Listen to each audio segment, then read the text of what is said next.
महाराज की जय। यन मनसा न ममते येना हुर मनोमतम तदेव ब्रह्मत्वं विद्येतम यदमुपास्ते। जो मन से मनन नहीं किया जाता है, मन ही जिसकी मनन शक्ति में आ जाए उसी को ब्रह्म जान, उसी को ब्रह्म कहते हैं। ब्रह्म उस ब्रह्म का ज्ञान जो है किसी साक्षात्कार किए हुए, आत्म साक्षात्कार किए हुए जब महापुरुष के पास में जाएंगे तब वह ब्रह्म परमात्मा का दर्शन करने का रास्ता बता देगा। रास्ता बता देगा। जो गया साहिब को खोज ले वह आके गया हेराए है जी। लहरी पानी, पानी लहरी को भेज सके अलगा है जी। पलटू हरप मसी दोय नहीं, यह बात वो ठीक ठहराए। परमात्मा ऐसे गुथे हुए हैं जैसे अक्षर और स्याही को अलग नहीं कर सकते, पानी और पानी के तरंग को अलग नहीं कर सकते, सूर्य से सूर्य की किरण को अलग नहीं कर सकते।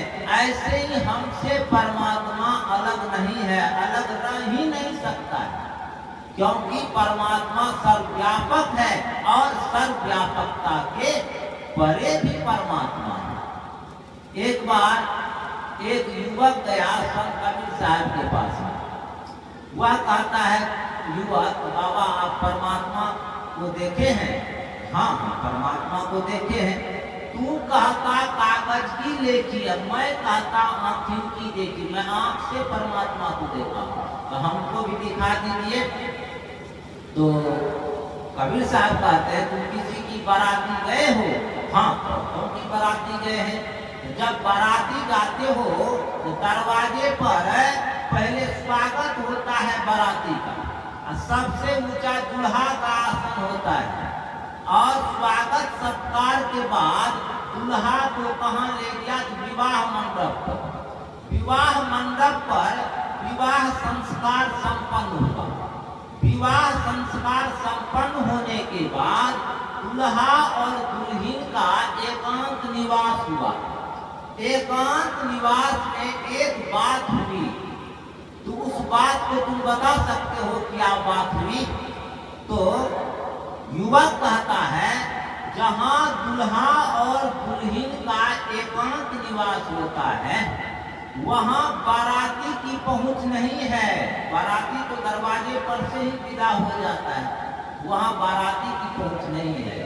तुरंत संत कबीर साहब कहते हैं जहां परमात्मा रूपी दूल्हा और जीवात्मा रूपी दुल्हन का मिलन होता है वहां इंद्रिय रूपी बाराती की पहुंच नहीं है। यह कैसे कहे उस दूल्हा के बारे में? कैसे कहेगा? इसलिए कहा सुनी की है नहीं, देखा देखी की है बात। दूल्हा दुल्हन मिल गई फीकी परी बात। यह कहने सुनने से नहीं होगा। अगर कहने सुनने से होता तो कोई भोजन हम करते और दूसरे का पेट भर जाता। कहने खुद अपने से उस परमात्मा का साक्षात्कार करना होगा, तब जाकर के परमात्मा का ज्ञान होगा। जब परमात्मा का ज्ञान होगा तो कुछ जानने के लिए बाकी नहीं रहेगा जानने के लिए। इसलिए वह परमात्मा के बारे में खूब प्रयास कीजिए, अभ्यास कीजिए जान करके, तब परमात्मा का ज्ञान होगा। और जब परमात्मा का ज्ञान हो जाएगा बहुरी न आगना यही देश, इस आवागमन के चक्र में नहीं आना पड़ेगा और यह सदा का दुख जो है यह समाप्त हो जाएगा।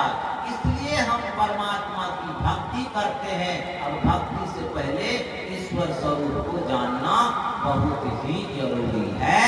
और विशेष बात पूज्य बाबा से श्रवण करेंगे। बोलिए प्रेम से श्री सद्गुरु महाराज की जय।